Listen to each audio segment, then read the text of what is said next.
1945 is the present value of all future cash flows. This is the amount that we need to calculate the stock's intrinsic value or target price. DCF valuation model. Yes, in DCF valuation model, the most and the extremely hardest valuation model there ever is in the valuations of stock market. You require so many factors like weighted average cost of capital, terminal value, growth rate of a company, so many factors, and it is so difficult that you require a lot of time to get all of them together and then do a valuation of a stock. My question is, why would you work so hard for the intrinsic value of a stock? You don't require these many tools. What if I told you that there is a separate way of doing a DCF valuation model specifically for countries like India, where the market is evolving, as in this is a country where the stocks are developing and the free cash flows of a company are not that consistent. So DCF valuation model as it is will not work in 90% of the companies in India, because all the companies will not have a very consistent free cash flow, because the companies are in expansion phase, which requires a lot of capital expenditure for them to incur, which causes the cash flow to be very less. This is why we are doing this video today, so that we teach you the simplest way of calculating DCF using a very simple free Excel sheet on our website. I'll show you what exactly it is and how simple it is to calculate the target price of the stock. Yes, it will not be as simple as the other valuation models that we have, but this is still much simpler than any other DCF valuation models that we'll take into consideration. Now, quickly before we go to the calculation of the Excel sheet, how to use it, let me teach you certain basic principles about the free cash flow which we use in DCF. Because if you do not understand free cash flow, it is irrelevant for you to understand the DCF valuation model. So the definition of free cash flow, which is very complicated, but let me give you what it says in the books. Free cash flow is referred to the cash a company generates after considering the cash outflows to support its operations and maintenance of capital assets. So freaking confusing that even I wouldn't understand this. Let me simplify this for you. So let's say we have a company X, who has a cash flow of 100 crores in its bank. So this is the company's free cash flow at the starting of the year. Now, if this is a production company, let's say in this example, the company manufactures products and services, this company would want to make sure that this company keeps on doing that till the future. So it would want to ensure that its equipments, its factories, everything is in order. And it also wants to expand its business because it wants to grow in the future so that it can be a bigger company. So for such situations, the company decides that why not spend 50 crores for buying new machineries for the factory. And it decides that another 20 crores is required for this company to make sure that the old machineries this company has is in the working condition. So all in all, we can see that the company has spent roughly 70 crores on its expenditure for machinery and maintenance of the machinery.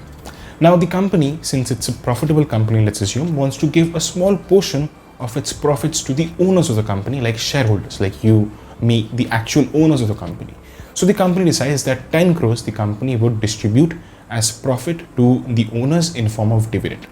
So from the 100 crores the company had in the starting of the year, now after calculating the expense it made and the profit it gave out, we can see that 20 crores is left in the company. And this 20 crores, which is available as cash in the bank, is what we called free cash flow of a company, which is what the entire metrics of DCF valuation model is based upon. We estimate what will this free cash flow be in the next 10 years or the next 3 years or the next 5 years. And based on that, we project a target price for the stock. This is what the DCF valuation model is all about. We confuse it by looking at the book language, understanding what this is, what that is, what a weighted average cost of capital is, so many factors. But this is the basic principle. Now you might also have a question, what is cash in the bank? Because cash generally, or the revenue a company makes generally, comes from the sales it makes during the year, right? So isn't cash in the bank equivalent to the revenue of the company? Well, the answer for that is no. Let's say a company sells certain products or services to a client. The payment of that will not come immediately to the company's banks, or the entire payment will not be received by the company. Why? Because that is how the business cycle works. For example, let's say Larsen & Toubro. Larsen & Toubro is a big construction company in India. So if the company got an order from another company, the company would pay a small advance fee to Larsen & Toubro for taking on the project, and the remaining amount would be given to Larsen & Toubro after completion of the project. That is how the entire business works all around the world, not just in India, all around the world. But the problem here is, in the books of accounts, we have to mention the entire cost of the project as sales for that period. As in, if I got the order in 2020, I would have to mention the order in the books of 2020 itself. I cannot say that I just received this much advance in sales and I can again add the entire payment when I receive 2 or 3 years later in the future. We have to record the entire sales amount in the current year itself. That is how the accounting standard works. So in this case, it is quite evident that even if the project was, let's say, of 1000 crores, the Larsen & Toubro might have just gotten 100 crores as advance. But in the revenue section, it would have had to mention 1000 crores. But the cash which it got in its bank was only 100 crores. That is why it is very important to look at the cash flow of a company to see what is the future potential of the company, whether the company is actually making cash income or not. Because if the company is only making income on the books and the bank is empty, then it is a sign that the company is not doing well. So these are certain factors which causes us to use DCF valuation model so that we understand the true picture of the company. Now in this video, we are all doing shortcuts. We are not going to teach you how to calculate the free cash flow of a company. It is a very cumbersome process. But if you want to know how to calculate the free cash flow, I'll attach a formula on the screen, which you can see right now. You can pause the screen and you can see the formula. This is how we calculate the free cash flow of a company. And especially in India, where the data we take are from moneycontrol.com or screener.in website, these data are not segregated in certain categories, and that is why it becomes very difficult for us to use the free cash flow. We will take free cash flow later on in the video when we talk about the Excel sheet from a website known as the Morningstar, which gives us the actual free cash flow figures automatically calculated for us. So without wasting any more time, let's quickly jump into the calculation of the free cash flow using our free Excel sheet. You can download the free Excel sheet from the website in the description below. But if you want, you can check out the full automated calculations of all the 10 valuation models. I've made a video and we sell a premium Excel sheet which gives you 10 valuation models. You can check the link over here. What you got to do is download the Excel sheet from our website mindyourinvestment.com. I'll attach a link of that in the description. Once you download it, you need to open it and you'll see our Excel sheet. Now this is the Excel sheet. It has all the informations that we will cover in this video, like why do we use it and all the basic purposes of the Excel sheet. But you need to know certain facts before we use the Excel sheet. Now, like I said in the starting of the video, that this Excel sheet or the DCF valuation model that we are doing today is two-part model. One is the EV version and one is the PE version of the DCF.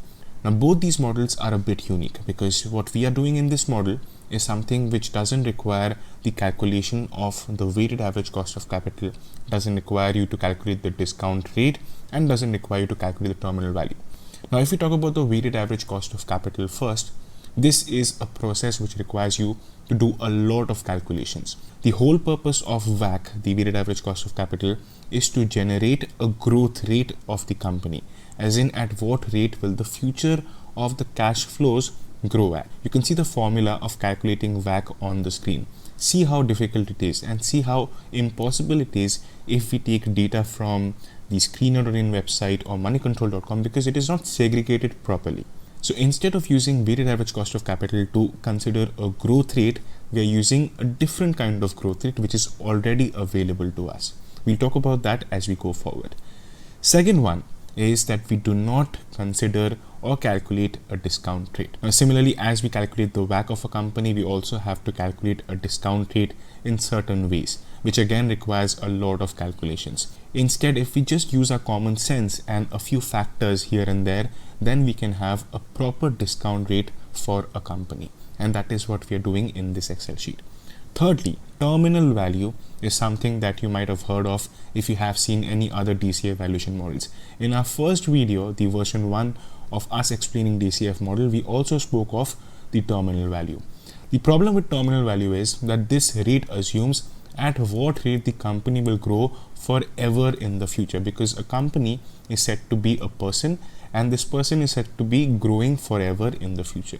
The biggest problem here is that if we consider a terminal value of 1%, then the company will give us certain results. If we consider 2%, the results will vary much more. So a small change in percentage, a 1%, will cause the terminal value to change a lot, or the target price to change a lot.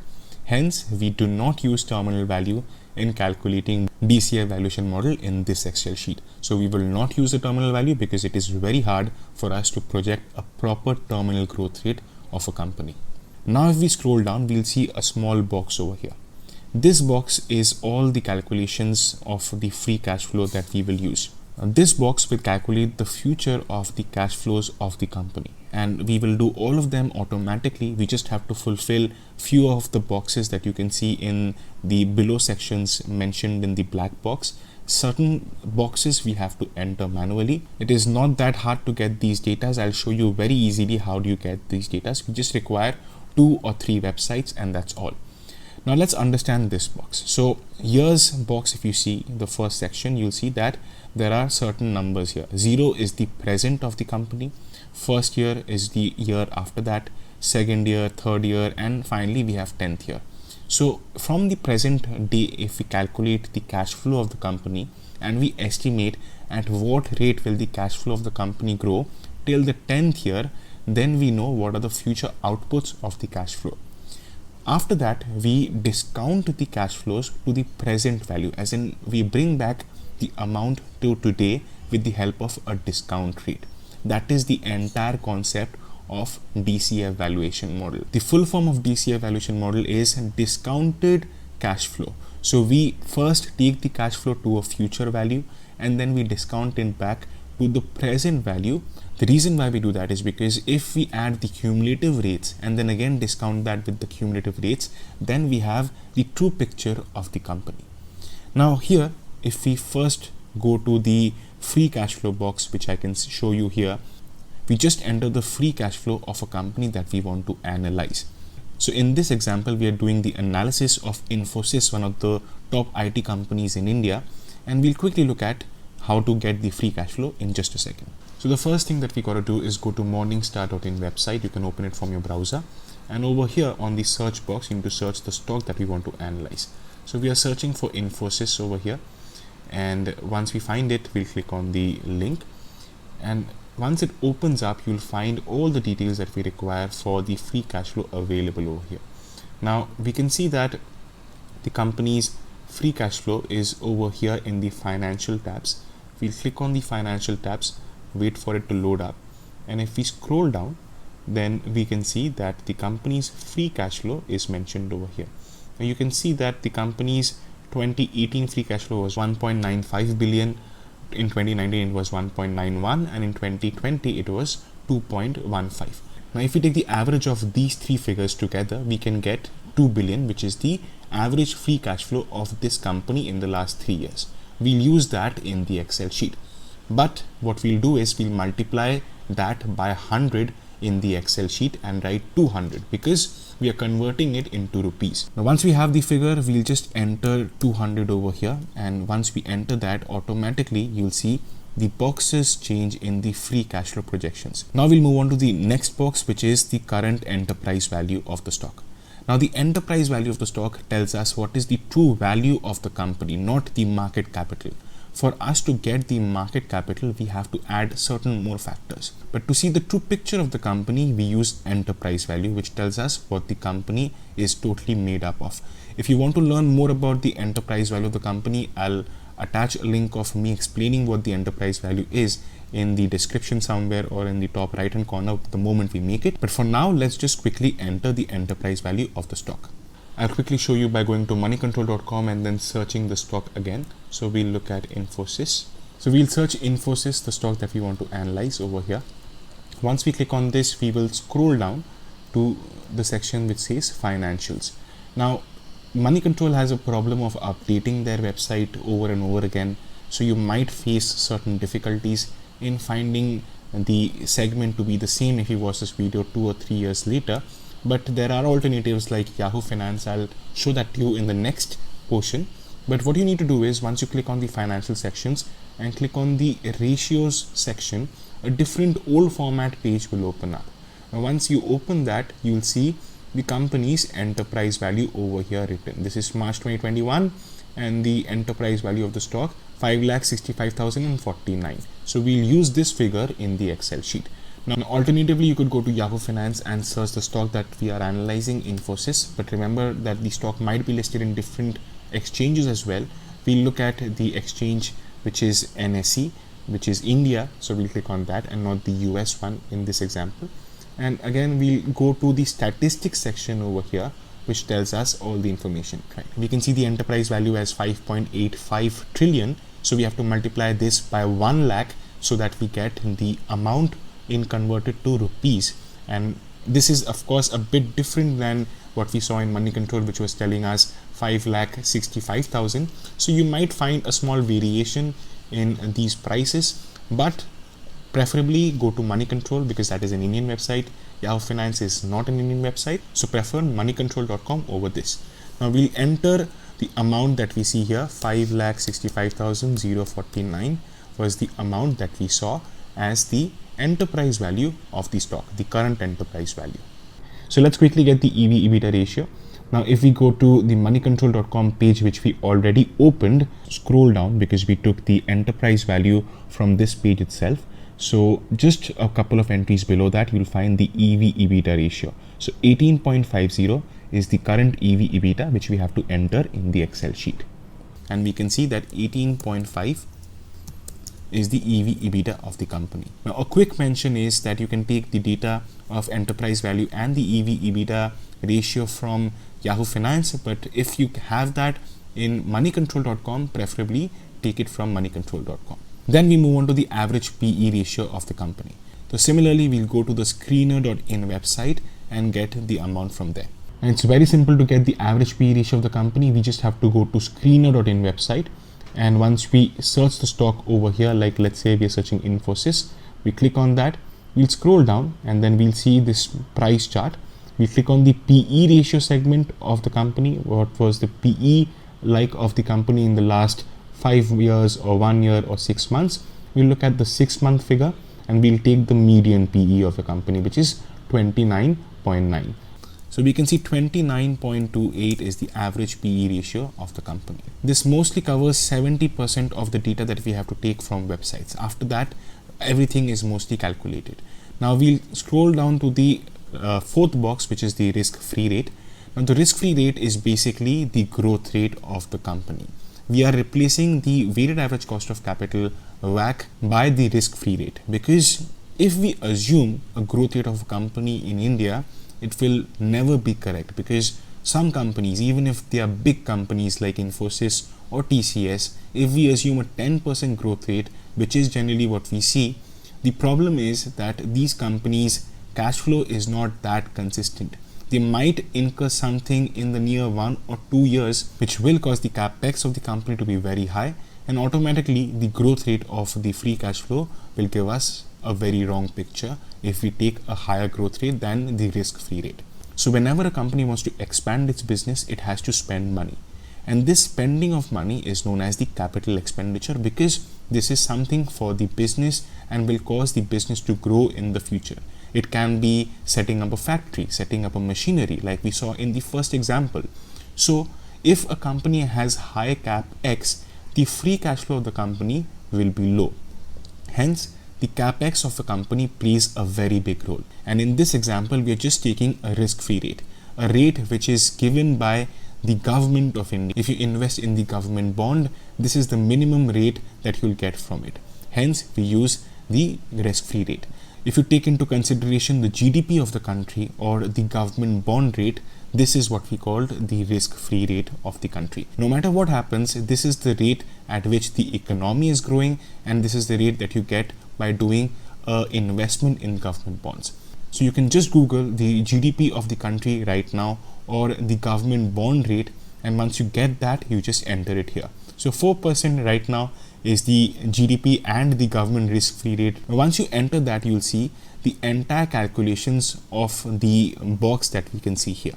So the free cash flow of the company has grown consistently at a rate of 4%, we are assuming. So it was 200 at year 0, Next year we expect it to be 208, and then till the 10th year we can see it to be 296. The actual company's growth rate could have been much higher, but to be safe we are just assuming the risk-free rate. Similarly, if you see the last box which says EBITDA is at 30,094. Now this EBITDA is automatically calculated in the Excel sheet, and then we use this EBITDA with a certain growth rate and we assume till what amount it will grow in the next 10 years. So 30,094, which is it today, will become 44,546 in the 10th year if we assume a 4% growth rate. Like I said, the actual rates might be much higher, but we are being conservative and we are taking a risk-free rate. That is the best way of doing an analysis, by being conservative. We do not want our targets to be inflated just because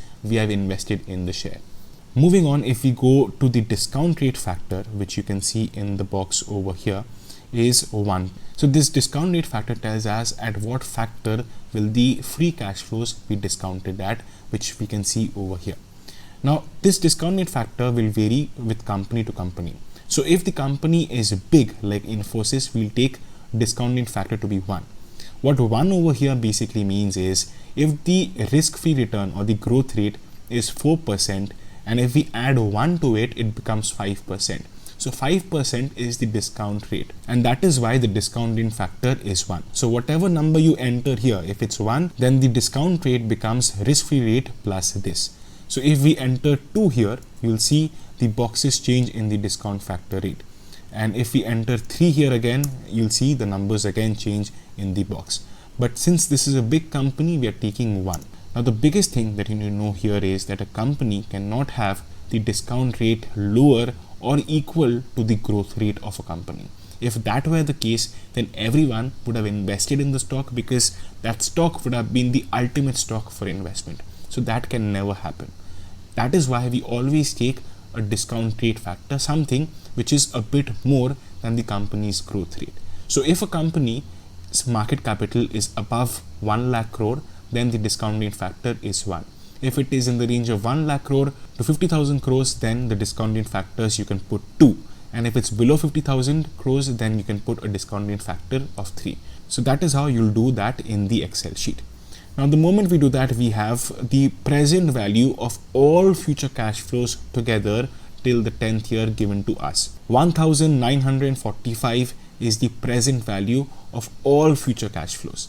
This is the amount that we need to calculate the stock's intrinsic value or target price. From 1945, which is the present value of all free cash flows, we have to get the cumulative value of all the free cash flows, which is 2505. Now this is the most important one. It is automatically calculated in the Excel sheet. Now once we have this figure, we will have to calculate the terminal value of the stock. Fortunately, the terminal value of the stock is also calculated. The way we do that is we first multiply this amount, the present value of all free cash flows cumulated together, by either the EV ratio of the company, the 18.5 for the EV model, and for the PE model, we'll multiply it with the average PE ratio. Once we have that number, all that we have to do is we have to add it with the discounted EV of the company, the enterprise value of the company which we discounted. The moment we do that, we have terminal values, 2 of them. One is the terminal value for the EV ratio, and the other one is the terminal value for the PE ratio. And finally, we just have to enter 2 more things. One is the cash of the company, which is in the balance sheet, and the debt of the company, which is in the balance sheet. Now you might be flustered to see that you have to enter so many datas, but trust me that this is the easiest way of calculating DCF value for free. If you go to the Screen.in website and scroll down to the balance sheet section, it's very easy and you can find the cash and the debt of the company. So in the other asset section, if we click on that drop down, we'll find cash equivalents. So 24,714 is the current cash which is left in the bank. So we'll write that 24,714. And if we now check the debt of the company, again it's very simple. We'll just look at the borrowings of the company and we'll enter that. So the current borrowings of the company is 5,325. We'll just quickly enter that in the box, 5,325. This gives us the final market capital of the company. So the market capital that we get from the EV model is 5,27,824, and similarly we also get a market capital from the PE model. Now to get the share price of the stock, we just need to divide that by the number of shares outstanding, and it is very easy to calculate. We just have to divide the company's current market capital given in the overview section over here in rupees crores, which is 5,90,444 as of making this video. Divide whatever amount is in this section by the current price. Just divide the current market capital of the stock by the company's current share price. The moment you get that, you just enter it here, and that is the simplest way of calculating a target price using the DCF model. If you had done the other method of calculating the DCF, you have no idea how much longer it would have taken. Yes, you have to look at certain datas and collected it from three different websites. It can be a bit hard or a bit cumbersome, but it is nothing in comparison to what the original method had made you done. Now, one important thing that you should know here is that 90% of the Indian companies will not give you a free cash flow result or a DCF result very accurately, because in India, like I said, most of the companies are in expansion phase, hence the CapEx is very high and the free cash flow is very inconsistent. So in such cases, you might see different scores. You might see that the EV model is giving you a good score, whereas the PE ratio is giving you a score much higher, like 15,000 or 20,000, whereas the share price is around 1,200. So always use the DCF model in only those cases where you see the target price is in the range of 30 to 40% of the current share price. If it's more than that, then do not use the DCF scores. So just avoid that. In this Excel sheet, you will see that we have averaged out both the target prices, and I've given you the final average target price of 1,315 roughly. So that might not be the case in all these stocks. In certain stocks, you just might have to rely on either the EV model or the PE model. Let me give you a sneak peek at our premium Excel sheet, which has all the top 10 valuation models combined together, which gives you target price of a stock, giving the weighted average of all of them together. Now we have all the models combined, and the target price of the stock Infosys as of today is 1,378, whereas the current price is 1,385. So we can see a 0.5% downside on the stock. This is the Excel sheet which has all of them together. If you want, you can buy this Excel sheet from our website, and also check out the DCF model which comes with this. This has the proper DCF model calculations, like you can see here with the EV model, and this is the PE model, all of them combined together. You get the proper understanding and the proper knowledge of all of them together. Thank you for watching this video. I hope you had a lot of fun watching it. If you have any questions regarding what DCF valuation model is, or how do we calculate the Excel sheet, then you can watch the video again or write us a comment in the description.